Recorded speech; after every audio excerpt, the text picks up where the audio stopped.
mubibona rero muri iki gitondo cya tariki 21 Ukuboza ni umunsi tujye kwerekeza Ingarama, ni mu karere ka Gatsibo, umurenge wa Ngarama, aho tujye gukora igikorwa cyo gusangira n'abana iminsi mikuru ya Noheli. Ikindi gikorwa kize kuhaba cy'ingenzi nuko tugiye gutaha ishuri rya primaire rya Nufashwa yafasha.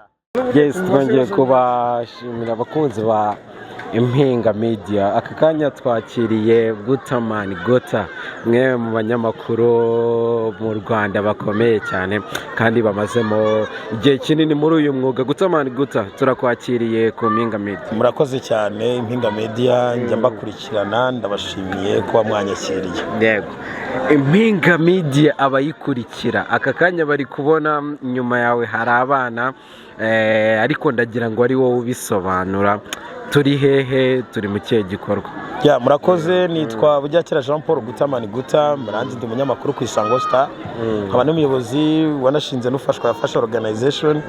Aha turi ni iwacu mu karere ka Gatsibo, umurenge wa Ngarama, akagari ka Bugamba, umudugudu wa Kagerero. Aha turi rero ni ku ishuri rya Nufashwa yafasha, aho dufite nursery school. Uyu munsi rero tukaba twagize igikorwa cyo gusangira n'abana Noheli. Abana bakunda Noheli, tumuye bya Noheli festival season.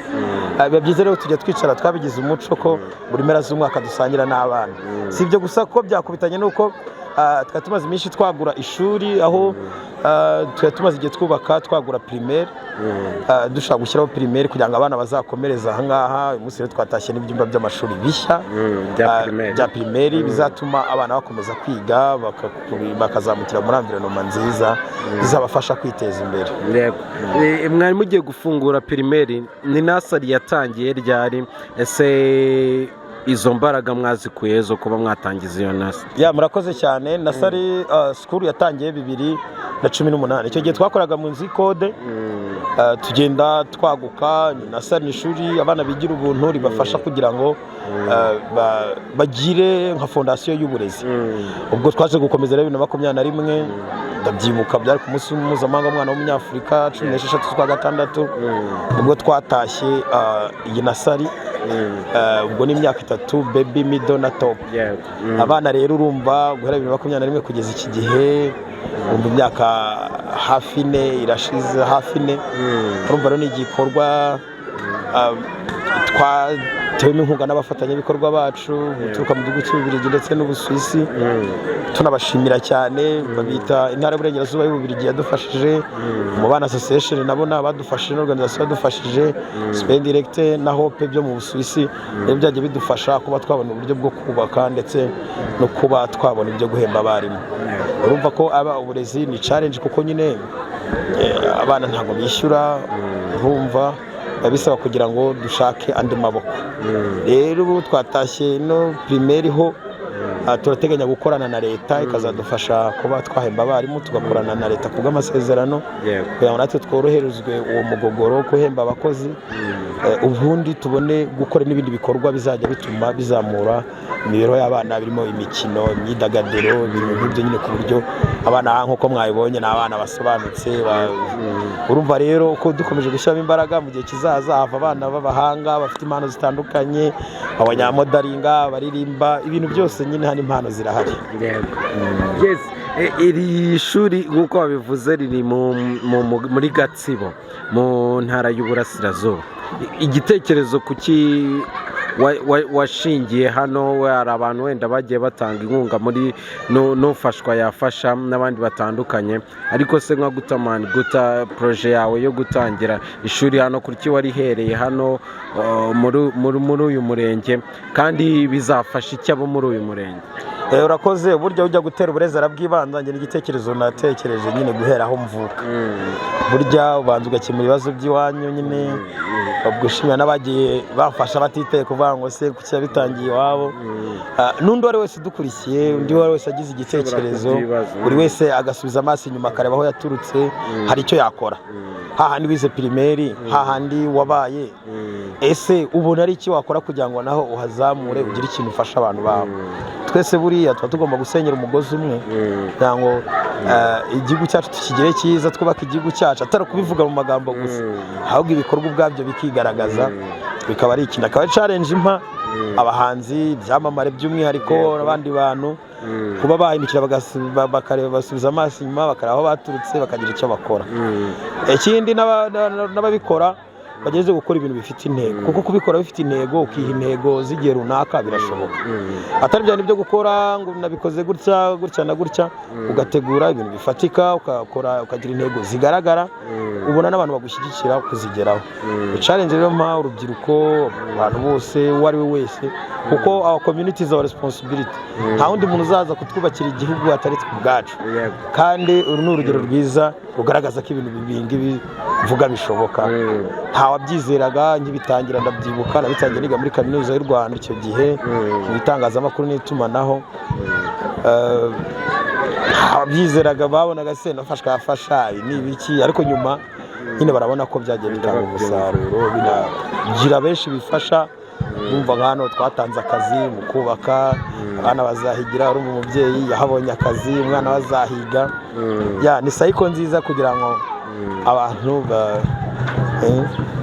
bagira icyo bateza imbere igihugu, atari kubivuga mu magambo gusa, ahubwo ibikorwa byo bikivugira. Yes, hari abantu bashobora kubona n'ufasha yafashwa imaze hafi imyaka irenga 8 ikora, ariko hari umuntu ushobora kubona aka kanya ku Mpinga Media ari ubwa mbere akavuga ati wenda nakora iki kugira ngo n'ufashwa yafasha itere imbere cyangwa igere ku rundi rwego, cyangwa nawe agira inkunga atanga. Ngiye kintu navuga nabasaba kudushyigikira, kuko ibi ni ibikorwa bizabaho ntariho ariko bigakomeza. Ntago ari ibyanjye, ni ibikorwa rusange by'igihugu. Ushaka kutwiyungaho tugafatikanya, ufite inkunga iyo ari yo yose, inkunga y'ibikoresho, inkunga y'ubushobozi bw'amafaranga, ni ukuri turabakeneye kugira ngo badutere inkunga. Bashobora kuba n'inkunga y'ibitekerezo. Ababyifuza rero bashobora no gusura ibikorwa byacu, bakajya kuri YouTube. Dufite YouTube channel yitwa Nufashwa Yafasha Organization, bakarebaho hari amavideo, amadokumentari, ibintu byinshi bitandukanye nyine dukora. Instagram turari Nufashwa Yafasha Organization, Twitter hose nyine ni Nufashwa Yafasha Organization. Wifuza kudushyikira mu buryo bw'amafaranga, yenda nimero muraza kuyipininga, ako nayibabwira ari 078 078 22 68218. Ba diaspora ndabazi bagira umutima wo gufasha kandi bakurikira Impinga TV. No kuri ba diaspora muze dufatanye, iyo muri mwagiye guhaha, ariko munibuke ko ani muhira amaboko yanyu tuyakeneye kugira ngo dufatanyirize hamwe duteze imbere igihugu. Twirengagiza ko wabikoze gufasha, ubona hari icyo bimaze? Birakimaze cyane, uretse buriya gufasha bitanga amahoro n'umunezero mu mutima. Ngiye biranshimisha nkano kubona abana bari gukina bishimye, nyine numva ngiye mfite umunezero, kandi kubona ko hari ubuzima bw'umuntu bwahindutse kubera ngewe, numva arizo za mbuto tuvuga n'abemera iby'Imana duhora twifuza tukera izo mbuto. Ngira ngo twagushimira Gutamani. Urakoze cyane, nayo ndabashimiye Impinga TV kuba mwaduha no mwanya. Uyu nawe ni umusanzu ukomeye, rega buriya mudukoreye ikintu gikomeye cyane, ubuvugizi, ubutumwa buragera kure, kandi nukuri umuntu wese ureba ino video tuvugishe, tuganirize. Buriya niyo umuntu akubwira ati courage, buriya nayo iraguma. Urakoze cyane, kandi congratulations. Hano twabonye ibintu byiza, abana imikino bafite. Gutamani, ngira ngo twagushimira, usibye kugushimira ko tuganiriye, ngira ngo twagushimira no kuri iki gikorwa. Ni igikorwa cyiza cyane, Imana igikomeza kubana nawe. Murakoze cyane, ndabashimiye namwe. Imana ikomeze ideshe umugisha twese. Abashyitsi inshuti zacu mwese abakorana n'umuyobozi w'iri shuri, karibu muzagaruke, tukunda abagaruka, ariko nimushaka murarane nta kibazo. Dufite hariya guest house, dufite aha abantu barara kandi bakarara neza nta kibazo. Mujye munadusura, musure n'urutare rwa Ngarama, murebe byose bimeze neza. Hari Ngarama ni ahantu heza cyane, dukunda abaza, dukunda abantu. Urumva rero uyu ni umwanya wo kwishima no celebratinga no gukomeza kuganira. Urumva amagambo yanjye nayo ngayo, gushimira kandi natwe mu izina ry'ubuyobozi tubifuriza umwaka mushya muhire na Noheli nziza. Murakoze.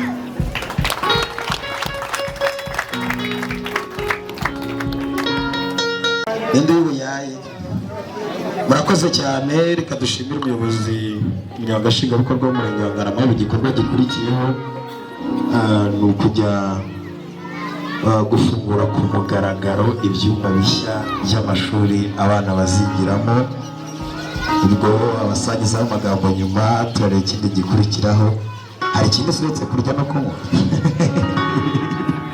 nta kindi gisibye kurya no kunywa, bikaba ibyo bya mbere. Murakoze.